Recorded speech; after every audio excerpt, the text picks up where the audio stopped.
And we are finally here. It is week one. That's James Knight. I'm Bob Lung.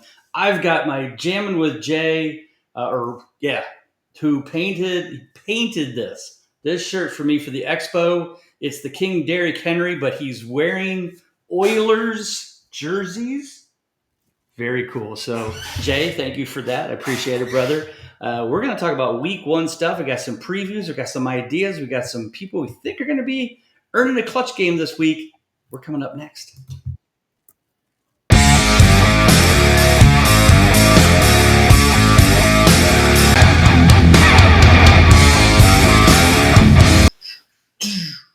All right, welcome back. Week one fantasy football consistency show. We will be here every Thursday night, usually right before the Thursday night game. Whether or not he gets out in time for the game, probably not. That's cool because we're not going to talk about that game because that game it's happening or will be happening soon. James, welcome back. We're here for week one. Finally going to get in that routine now. I know you got your under the radar stuff out already. Always one of my favorite articles to read. Thanks for cranking that out. We got prop bets this weekend. We've got DFS this weekend. We got so much good stuff. And then for the week, next week, waiver wires show, the 1 week wonders, which if you don't know, you're going to find out on Monday. All kinds of articles, videos, all kinds of great stuff going to crank through this season. James, welcome in. Big game finally starts tonight, and there's a chance of rain. Hooray. But we're hoping it'll hold off. It's like a 33% chance, so we'll see what happens. But how you been? You looking forward to the season? I assume, like you said, it seems like it's been the fastest summer, but it also feels like it's been 3 months since the expo, and it's not even been 30 days yet, man. It is. It's absolutely amazing.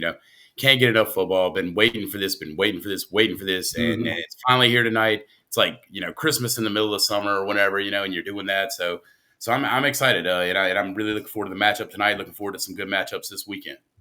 Yeah, this game tonight. I mean, it's funny. I keep hearing, oh, the Eagles are going to blow them out. They did it last year, beat them down, blah, blah, blah, blah, blah. Yeah, but Dak didn't play most of those games. He did play. I think he was hurt.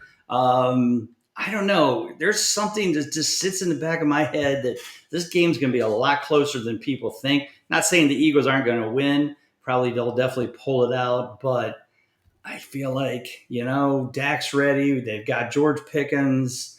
I think this could be a good one tonight. I'm hoping for a big shootout. Not sure we're going to get it. Who knows with the rain? But I think it should be a good game. I think it's going to be a lot. I mean, if I was a betting man, which I'm not much on game bets, I'm usually more of a prop bet guy. I think I would have taken the 7 or 8 points that they're giving the Cowboys in this game. Divisional rivalry games are always completely different. I don't care how bad one team is or how good the other team is. I've seen Browns Steelers, where the Browns are 1-15 and knock off the Steelers at home. So, it happens. Interdivision rivalries are just a whole different world. So, but we're going to get into, since we really don't have any consistency to talk about, we're just heading into week one. I thought we'd just talk about some games that we see as high scoring potentials, which gets us high scoring fantasy points. And one of the first things, and I'm going to say this this week, and I'll probably try to say it every week, I always look at the weather reports. I don't care if it's September or middle of December. I want to know what's happening in these games because you sit there and go, well, this will be a shootout because of blah, blah, blah. Well, then you find out, okay, it's Green Bay, it's a foot of snow, or Buffalo, or 20-mile-an-hour winds, and all of a sudden things change, and that high scoring game becomes 9-7, or 9-6, and there's 5 field goals kicked. Not a lot of major ones. The highest percentage of any precipitation in any game is actually tonight in the Broncos game, 33%. All chances, no automatic downpours at this point. So it looks pretty good. Nothing too dangerous. I get it. Weather changes in a couple, can change in a couple days. So I'm not too worried about it. But the first game on my list is a high scoring, and it's funny because the over under, I think it's only like 47 and a half. And that's the Bengals versus the Browns. The weather is supposed to be very comfortable, 65 degrees, sunny, no rain on Sunday in Cleveland. Cleveland's defense is an absolute wreck right now. They're missing so many players. A lot of their defensive backs are missing, or they're rearranging them in different spots. Denzel Ward still may not play. It's a train wreck already. Yeah, we've got some great pass rushers, on that side, but I feel like Joe Burrow and these guys are just going to eat this defensive backfield alive. And then on the other side of this, the Bengals can't stop anybody anyway. If you've watched the quarterback show that just came out and you watch the high scoring games and why Burrow threw 42 touchdowns last year, it's because their defense sucked. They couldn't even hold down like the Steelers. I remember the Steelers game for like 38 points. I'm like, the Steelers stink. So I feel like Joe Flacco is going to come out firing. This could be a high scoring game on both sides. Obviously, you're starting Joe Burrow, Jamar Chase, T. Higgins, Chase Brown. That's a given. But at this point, I also think on the Brown side, Joe Flacco, his prop bet right now is like 235 yards passing. I'm like, that could be the first half. And you've got Cedric Tillman, Jerry Jeudy, David Njoku. Running game is, I guess, Jerome Ford and whoever. But I'm thinking there's going to be a lot of points here. I would try to get as many of these players in as you can. If you got a flex spot, maybe a Cedric Tillman fills in that. The starters are the starters. Running back wise on the Browns, I'm not 100% sure who I'd rely on, but I just feel like this is going to be a pass, and more pass. And I think it's going to be a high scoring game. What are your thoughts on the Browns Bengals? I think I absolutely agree with you there. The Browns and the Bengals, I mean, like you said, with the Browns hurt so much on defense, maybe if they were healthy, they might put up some sort of fight there. But even then, the Bengals are what we look at as an elite offense. Like you said, the top four guys there, Burrow, Chase Brown, Jamar Chase, T. Higgins, they're starters. People are probably going to pick a tight end at some point from there, Gesicki, somebody like that, and play them too, because these guys score a ton of points. Sure. And the way I see it is, like you said, it's a turnstile on the other side because the Bengals defense can't stop anybody. Joe Flacco averaged in his last two seasons at Indy, and then when he was in Cleveland 2 years ago, 280 plus passing yards. So you're talking about that 225 yard prop. Sounds crazy, especially when there's no Nick Chubb. Judkins hasn't even signed. So like you said, it's going to be Jerome Ford and the other rookie, Dylan Sampson. Right. And both of them are more pass backs than anything else. I wouldn't be surprised if Flacco airs it out 50 times in this game trying to keep up, And so, yeah, there's going to be a ton of points here. These guys, this is going to be a fun one to watch if you enjoy watching fireworks from the offensive side. So, yeah. I don't usually like to watch the Browns play because I'm a Browns fan. But in this case, I have so much Joe Burrow, Jamar Chase, Chase Brown on my team. I really don't care. So I'm all for a shootout. The last thing I want is like it'd be like 10-7, like they did last year against freaking New England. You'd be more upset if their defense actually got better and got some new players because you're like, no, don't hurt my fantasy guys. Don't hurt those. Yeah, right. No. In fact, I was really hoping they wouldn't sign Hendrickson so they'd have no pass rush either. But I was thinking the same exact thing when the Sheriffs where I had Burrow. I was like, please don't let Hendrickson come back. No, don't do that. Yeah. So, yeah. Right. All right, James. So that one we're pretty sure looks like a high scoring scenario. What game do you got on your list that you feel would be a good game for some fantasy points to be scored? My favorite game this week where I feel like the fireworks are just going to explode is the Baltimore Ravens at Buffalo Bills. I checked the same thing. A lot of things you look at. I do some research on that. But they have the over-under on points over 50 points. They're the only game that's projected over 50 points. And, I mean, we know why, right? This is on the Ravens, like you said, it's almost plug-and plays. You got Lamar Jackson, you got Derrick Henry, Zay Flowers, Mark Andrews. These guys, people are drafting them and starting them in their lineups. That's a given. On the other side, it's Josh Allen, who's been the top number one fantasy quarterback in 3 of the last 5 seasons. He puts up tons of points. They re-signed James Cook to the contract. These two teams, and Sunday night, we might as well go ahead and get used to it because we're going to hear all night. This could be an AFC Championship game preview, and we're going to hear it over and over and over again. Yeah. Like I said, there could be some weather there, but I think that the Buffalo Bills will play through that. We've seen them put up points and worse, and I think Lamar Jackson and Derrick Henry are going to come in and really, really want to put up a ton of points. So a few things that I am looking for here, though, that I'm interested in this game that I think could really swing the other way is some of the backups like Baltimore. I'm interested in who's going to be their number 2 running back. They brought in Keaton Mitchell again. He's back healthy. And I remember when he was there, he was like a lightning bolt. So I'm kind of concerned about Buffalo's defense having to deal with Derrick Henry beating them down and then having to deal with a guy who runs 100 miles an hour on the outside. So like I said, I think there's going to be a ton of big plays in this game. Both of these guys are going to want to, prove that they're MVP caliber quarterbacks. And I think the 50 points, they're going to soar past that. Yeah, I mean, again, you're basically saying here's 2 of the past couple years MVPs, 2 teams that have been fighting to get into the Super Bowl game for the last couple years, usually losing to Kansas City in some fashion.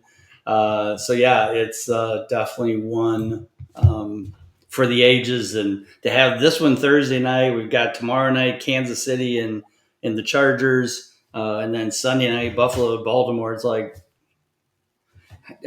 the rest of the year looks like it seems to be like it's going to be a letdown at the It's going to be hard to match these primetime games for the rest of the year. Yeah, absolutely. Put some doozies up for sure. All right, well, let's look on the other side of this.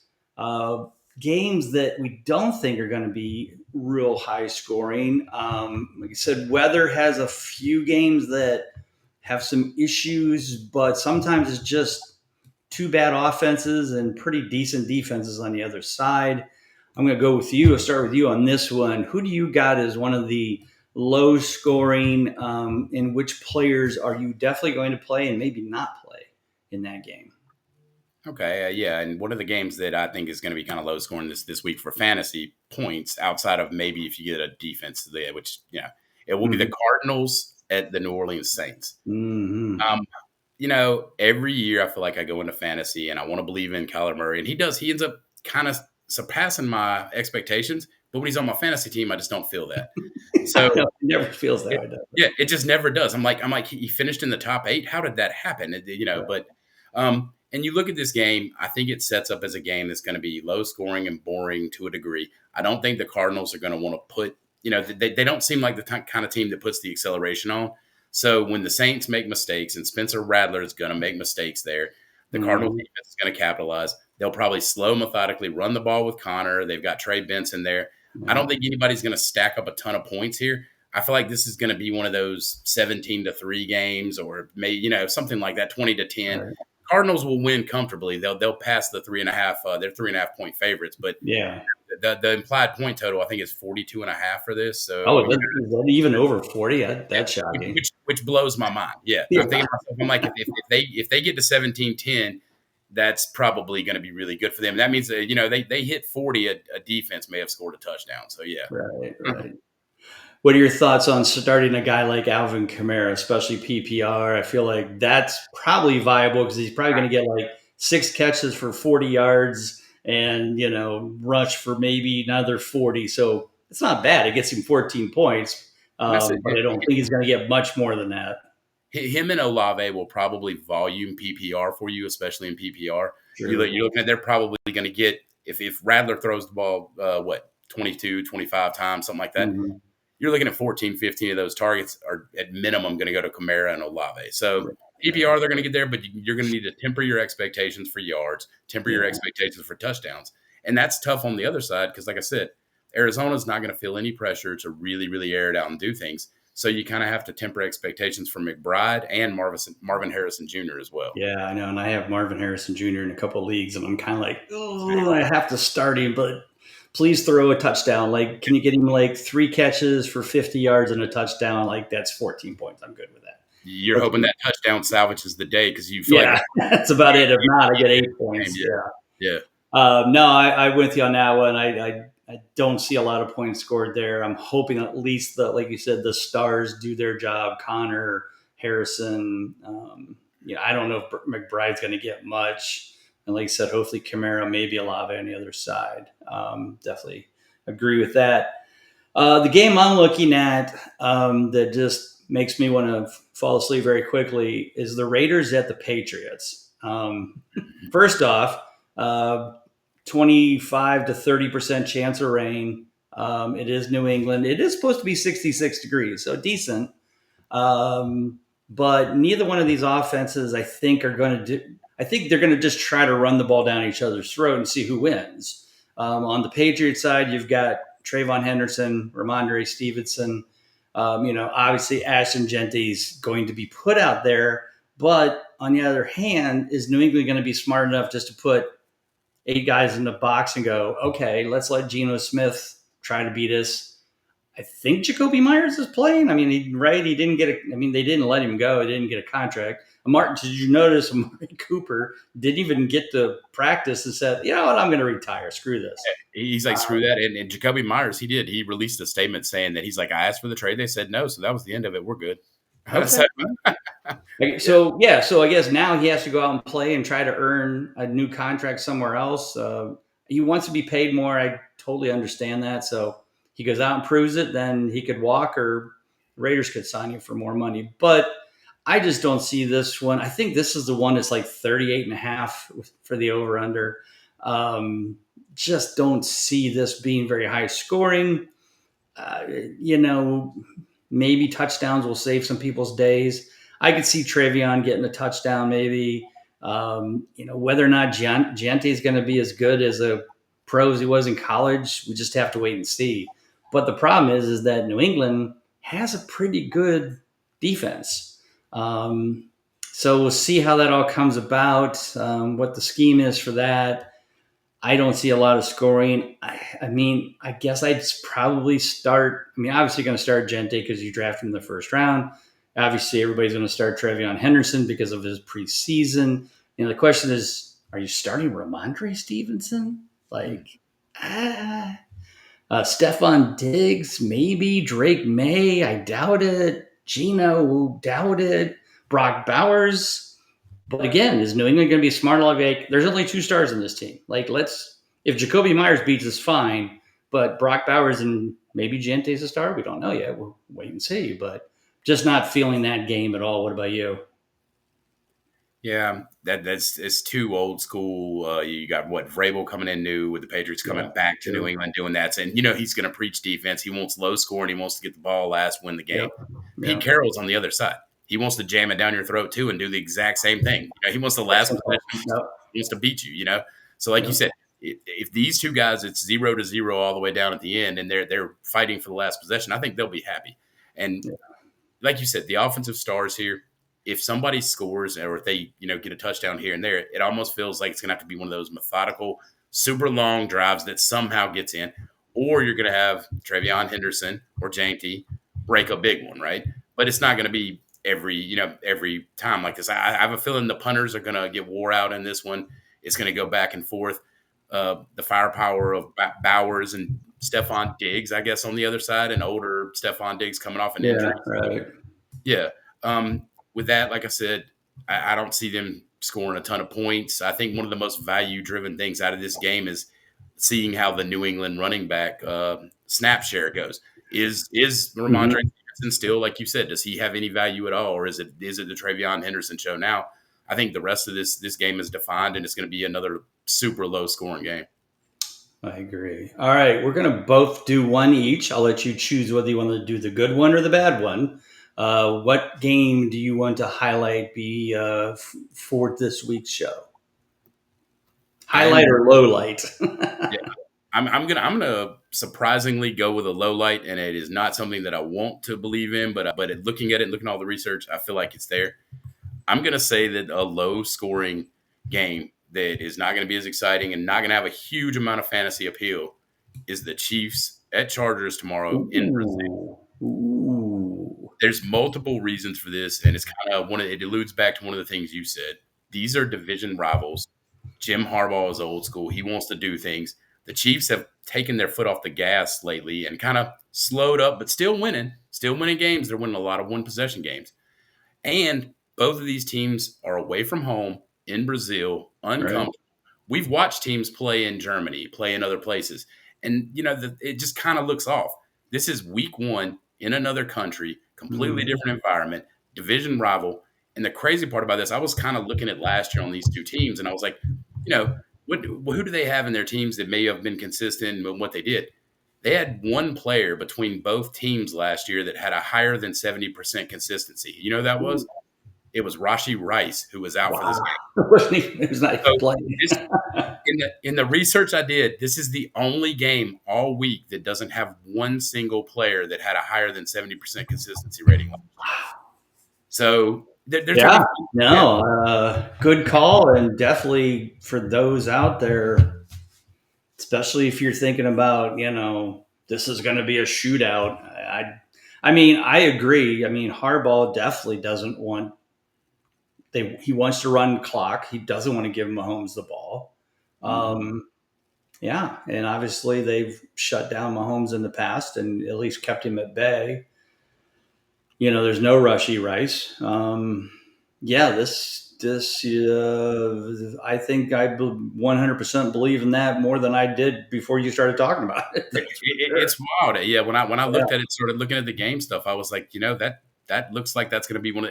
I don't want it to be because Friday night you want to see the shootout. I want to enjoy that for the one game I get to watch. yeah, But I can see that being one of those games where they're like, these guys are playing strategic chess against each other, punting back and forth, field position, doing certain things, and yeah, I can absolutely see it being a low scoring affair now. yeah. Yeah. Couldn't disagree with you on that one for sure. That makes a lot of sense. The only thing I'm hoping for is that Travis Kelsey gets a lot of points. Which Yeah, man. could be the thing because again, if they're going for ball control and they don't have the deep threats, I mean they have Xavier Worthy. Certainly, they got some other people, but I feel like this should be a good Kelsey game. In fact, I did one of the Smash Up Sports ones, and I was picking a cheap tight end, and I picked Aronde Gatson. I'm like, Mhm. because he could get some looks too. Because if they're running the ball a lot, Hampton. We'll see how much I mean, Hampton has been called the starter, Yeah. and I think it's more because he was there all preseason where Najee wasn't. But I still don't believe Harbaugh is going to not do a 50-50 and kind of see who's running the best, and go with the hot foot at that point. So yeah, I could definitely see that playing out for sure. All right, well, I'm going to since you went bad, I'm going to go good. And the one that I like is, and I'm hoping and expecting some points to be put up, and that is the Atlanta at Tampa Bay. This is indoors. Indoors? Tampa? No, not indoors. But still, it's Tampa. It's Florida. So right now the weather looks like it should be fine. As soon as I find it, yeah, I had it up here. Oh, there it is. Yep. Oh, sorry. Oh, it's at Atlanta. My Is bad. it? Yeah, yeah. Okay. My bad. It's at Atlanta. So yes, it is indoors. I thought it was indoors. That's why I was like, wait a minute. But yeah, I mean, both of these teams. Tampa Bay was one of the worst defenses last year. I think they gave up the most average fantasy points per game at 262. Sorry, they were the third most. They drafted two rookie cornerbacks, and those rookie cornerbacks were so bad they couldn't replace the guys that were so bad last year. Mhm. If that tells you anything. Plus, on the other side, you've got Baker, you've got Evans, and Bucky Irving, and Abuka, and K. Dotton. There's just so much offense. This has to be a shootout. If Tampa Bay can't stop Atlanta, then Tampa Bay is going to be throwing the ball a lot. And I expect this to, and the one thing I also know too, and the one thing Tampa Bay is good at is the run. That's kind of always been their thing. I think they still have that Vita Villa, is their one of their front linemen. Always been tough against the run, but that just tells you that there's going to be throwing the ball a lot. So so Drake London for sure. I'm playing. Am I playing Michael Penix? Probably not. I don't know if I have that much faith in him, but I do have faith that he's going to target Drake London like 50 times. On the other side, like I said, there's just a lot of offense. On the Buccaneers. I just feel like this one is one of those that I think is going to be a pretty high scoring game. You're going to get quite a bit fantasy wise. Evans, Abuka, Bucky Irving, Mayfield, of course. And like I said, on the other side, London, maybe even some Kyle Pitts. Maybe. Don't quote me on that. You didn't hear. Whoa. Yeah. I know. It's tough to say. It was like that's why I had to whisper it. I didn't want anybody to like fall out of their chair when they're watching the show tomorrow. But you could see maybe, and it's mostly because Mooney. I don't know if there's a decision yet on whether he's playing. So once we know that, keep an eye on that. If Mooney plays, maybe a little less Kyle Pitts. But again, with Tampa being good against the run, maybe that will kind of hold those linebackers in, keep Bijan from going crazy, and that may allow Pitts a few decent catches over the middle. Again, if he can get 8 to 10 points, that's still a clutch game. So, 4 catches for 40 yards is 8 points. 4 catches for 50 yards. So who knows? Maybe even a Kyle Pitts showing might happen. Could be ballsy, but I'm going to go with it at that point. All right. Well, we're heading into this weekend. James, thanks for being a part of the show, of course, as always. Tell everybody where they can find you. Tell about all the great stuff you've been doing, are going to be doing on a weekly basis when the season rolls, and we'll take it out from there. Yep, absolutely, guys. As always, you can find me on X at JKeezy. I post football content on there constantly. Come give me a follow. Come comment. Let's chat on there. And at Big Guy Fantasy Sports, keep an eye out on the Under the Radar weekly series that'll keep coming out. You'll see another article or two from me probably every week. And just keep on keeping on and enjoying the consistency tools on the site. Yeah, definitely. So for those of you who are just getting into the season, don't forget the articles will basically be free. They'll be already, you won't have to have a subscription, but the tools are the key here, folks. We're going to talk about everything we talk about is coming from these tools. There's the consistency trend report, the regular consistency report, the how they do against defenses, home versus away, all the data you need to make weekly start sit.